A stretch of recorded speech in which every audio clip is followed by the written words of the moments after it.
Trump is turning the White House into a golden goose, says Tim O'Brien of Bloomberg News.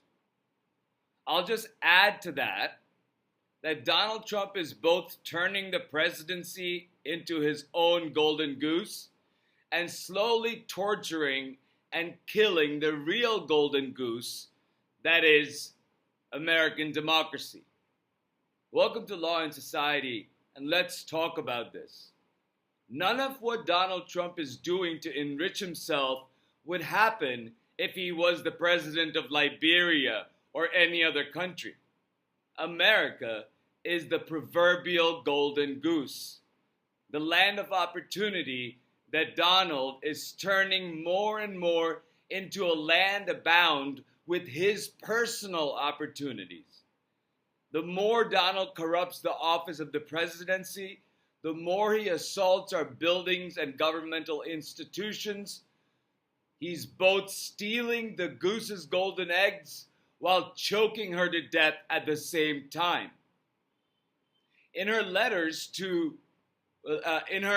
from an American, Professor Heather Cox Richardson names all the donors publicly disclosed by the White House, and I provided the letters from an American reference as well as an NBC reference of all the names of all the donors publicly disclosed by the White House for Donald Trump's ballroom.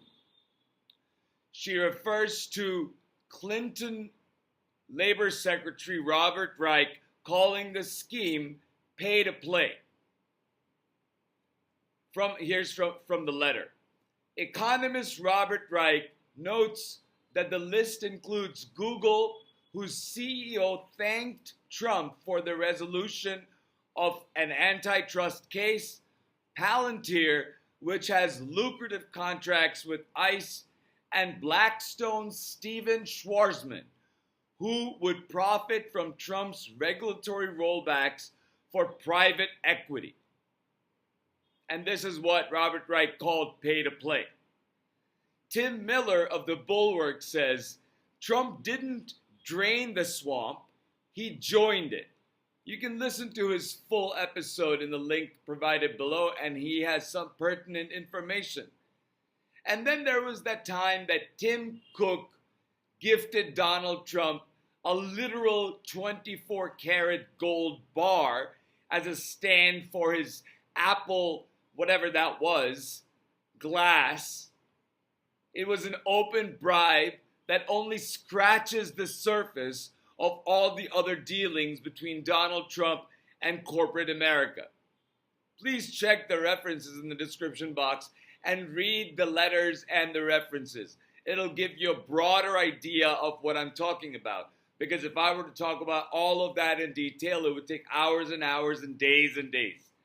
This is where I come to inform you in a brief way so you can get the gist of the information that needs to be soaked in. And then if you have a desire to learn more, I have provided the references. They talk more about Donald's various grifts, all the way from him cashing in based on the weight of the office he now holds.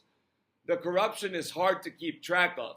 There are so many, from cryptic crypto schemes to outright demanding the Department of Justice to pay him $230 million for harm caused to him when DOJ prosecuted him. He has likewise pressured media companies and law firms to get multi-million-dollar settlements and millions of dollars in legal services from law firms that capitulated to him when he went after them early on in his rampage. No other country, no other office in the world could give somebody as many proverbial golden eggs than the office of the President of the United States. Donald is exploiting that to the full extent beyond the rule of law. Rife with corruption and in decline, America's democracy keeps chugging along. But for how long? How long before the bottom drops out because of Donald's actions? And what happens then? Will Americans rise up, including his own followers? Or will we accept defeat and let this great experiment called American democracy end? I sure hope we don't accept it. I sure hope there's a limit, a point after which most of the country will speak with one voice. But we're not there yet. And we need to get there fast. Otherwise, Americans are in for a very, very dark upcoming generation. Not just a decade, not just a year, but a generation. A world where America turns into an oligarchical fascist empire, where we lose our individual rights and economic opportunities, where the courts are corrupted and so is the executive and legislative branches, where the Constitution means nothing anymore and the country no longer believes in equal justice under the only incorruptible king a society like ours can have, and that is the rule of law. We are fast approaching a point of lawlessness. It is only still a long way away because American democracy is the modern world's oldest democracy. It has deep roots in the rule of law. Systems of checks and balances, separation of powers are still holding the line in America's lower courts. The press, private enterprise, and the American people love our democracy and all it provides. And here I would like to say not just the press in general, but more specifically the independent press and engaged citizenry has risen up and is rising up. Donald's fascist, selfish, and nihilistic vision of America, where he's the despot ruling over ashes, will not come true, but only if we the people rise up. So at this point, what are the practical things you can do to help? Food pantries and food banks, food kitchens. Donate money or donate your time, donate canned goods, get your friends to donate. I just did that with a couple of friends. If you can't afford it, donate your time. Go help run those places. People will go hungry in the near future because of the shutdown and because of end of SNAP assistance and simply because of the rising cost of living whilst wages stagnate and jobs become less and less available. Actual jobs, good paying jobs, jobs that provide insurance, those are harder and harder to find. Protest peacefully on the streets and on social media. Organize within your community to watch out for one another. And that's happening in the big cities like Chicago and LA, where regular citizens are standing up to DHS ICE tyranny, and they are recording what's happening, and they are being assaulted and illegally assaulted and sprayed with chemical agents, thrown around. Have your alderman or councilman's information and go to them with issues with federal agents. Inform local law enforcement about federal activity and request presence of the police, local police, so they can bear witness and keep the peace. And I'll get to that point when I talk about Governor Pritzker in a minute.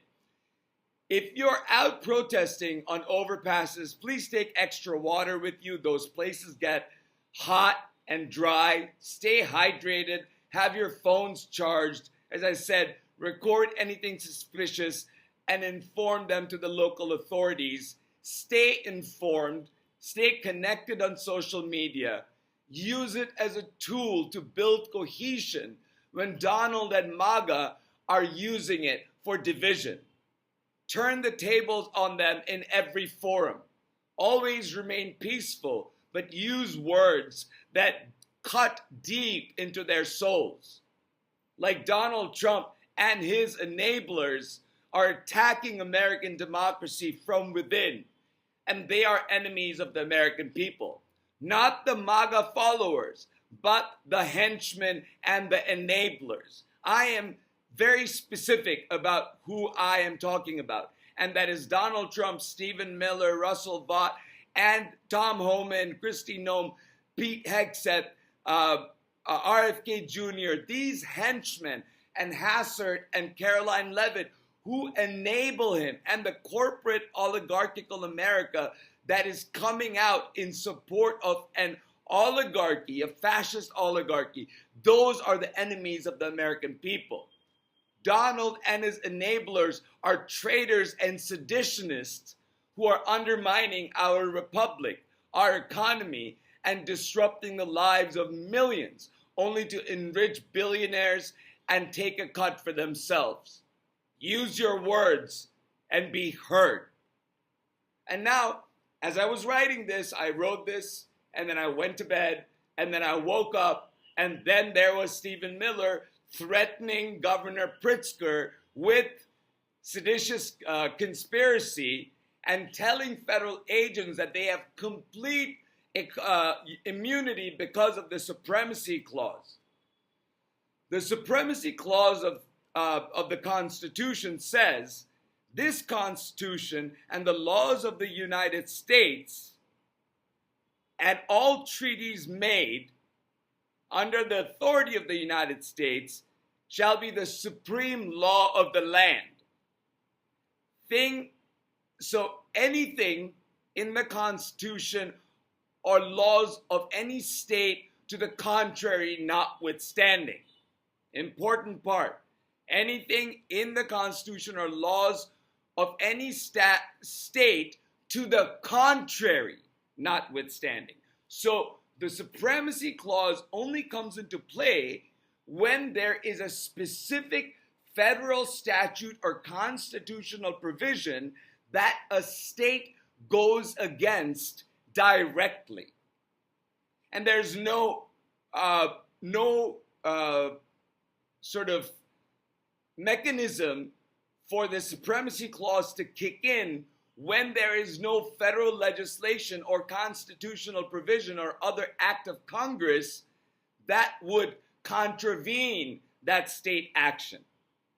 Supremacy Clause kicks in when there's a specific law or state regulation that directly contravenes the Constitution, any federal laws or treaties. Absent a direct and specific conflict, the Supremacy Clause does not simply apply because federal regime decides what you're doing is against the federal government without any proof that any federal regulation or constitutional command forbids it. Doing so would go against the 10th Amendment that leaves all powers not mentioned in the Constitution or in federal law to the states. And that, very importantly, includes state policing power.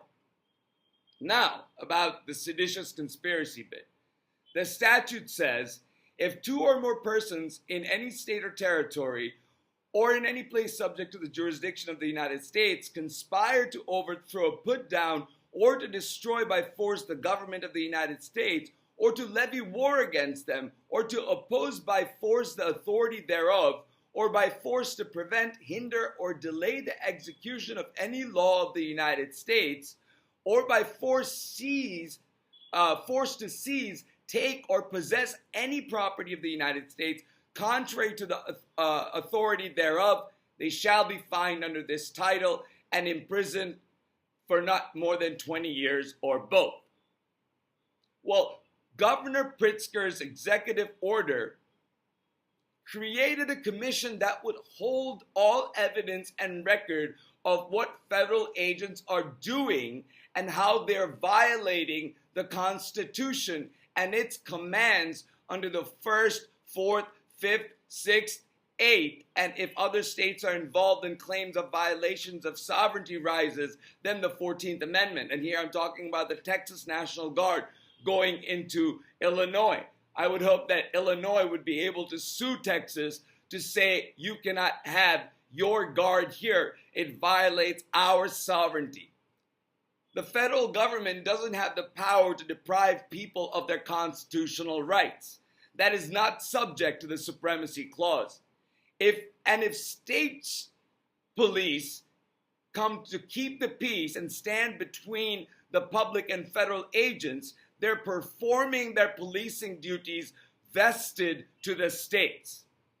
The question of seditious conspiracy doesn't come into the picture because the commission Pritzker started does nothing to violate any federal law, nor does it conspire in any way to hinder legal federal action. And his instructions to Illinois law enforcement is to keep the peace and bear witness to what's happening, not to obstruct or keep federal agents from doing their lawful duties. But pepper spraying peaceful protesters is not protected federal function. It is assault and it is a crime.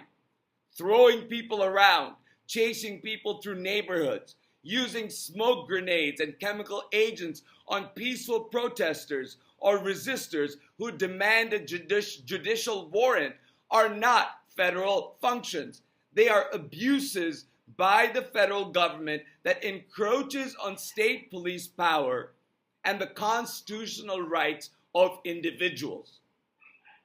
Those are not authorized actions under the Constitution or any laws under the Constitution, and does not have the backing of the Supremacy Clause because there's no law that prohibits Illinois from policing the state as the state wishes. The regime's tactics that Stephen Miller and Tom Homan have devised and deployed are not law and are not part of the Constitution. They are part of executive overreach and a beginning of brutalist fascism. Recording these violations and keeping them for later use is as far from seditious conspiracy as one can get. It is execution of state prerogatives as given to states under the 10th Amendment, specifically their policing power. Now, about federal immunity for MAGA, ICE, and DHS. Almost all law enforcement have qualified immunity, but that immunity does not cover illegal actions like violations of constitutional rights and provisions and attacking a peaceful populace without just cause. Those attacks are assault. No law has been passed by Congress that administers DHS ICE police roles in states in the capacity that Donald's using them. We have now gone miles away from his initial immigration excuse and are squarely in territory where presidential powers are not nearly as high as in immigration and foreign affairs. He's targeting Americans and peaceful protesters. That is against the First Amendment. His goons are disappearing people without due process of law or access to counsel. Those are constitutional violations that are not protected by the Supremacy Clause or any other clause in the Constitution. But do you know who committed seditious conspiracy? The Proud Boys and the Oath Keepers. And guess who pardoned those seditionists? Donald Trump. I maintain to this day that a seditious conspiracy charge wasn't brought against Donald Trump because his enablers and co-conspirators had destroyed evidence to prove a link between the Oath Keepers and the Proud Boys. That link was tacitly reestablished when Donald pardoned them. So in a court of public opinion, it is Donald who committed sedition, not Pritzker. One final thing about this seditious conspiracy bit. Miller's push for seditious conspiracy harkens back to the World War I times when Congress passed the Sedition Act of 1918. In fact, NSPM 7 is very much like the operation of the Sedition Act of 1918, and how Donald and Stephen see it as their roles is much more akin to the repealed Sedition Act of 1918, a vast dragnet that restricted speech. That is why the law was repealed in 1921, and now we have 18 U.S.C. 2384 for specific conspiracy to overthrow the government, like Donald Trump tried on January 6, 2021, and conduct that the Oath Keepers and the Proud Boys followed through on. Under today's law, calling what Pritzker is doing seditious conspiracy, in contrast with what Donald Trump and his Oath Keepers and Proud Boys did, is a farce. A third and last quick note, news just came that apparently a private entity had donated $130 million to the Department of Defense, to the Pentagon, to pay for the military during the shutdown. First of all, that is a very small amount of money that will really not do much good for paying this massive operation that is the Defense Department and all our military. But it is a fishy thing. I haven't heard of this ever happening before. It compromises the integrity of the military, and there's a private enterprise piercing into our government when our government is ours. It's not for any private entity, whether that be them donating money for the good of the country or not. How about you don't donate the $130 million and pay for your fair share in taxes? That would help the American people a heck of a lot more. I haven't heard of this ever happening.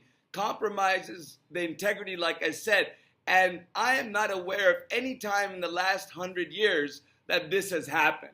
So we should keep our eyes on this particular thing about the Pentagon payment, try to find out who made the payment and essentially give that money back, because I believe it's a corruption of the Department of Defense by piercing the government veil and putting private enterprise into government, much like Donald Trump is doing with funding, saying that the funding of the ballroom and now that arch that he's building planning on building next to the Lincoln Memorial from private oligarchical donors. It just is not how our federal government and institutions have built the historic city of Washington, D.C.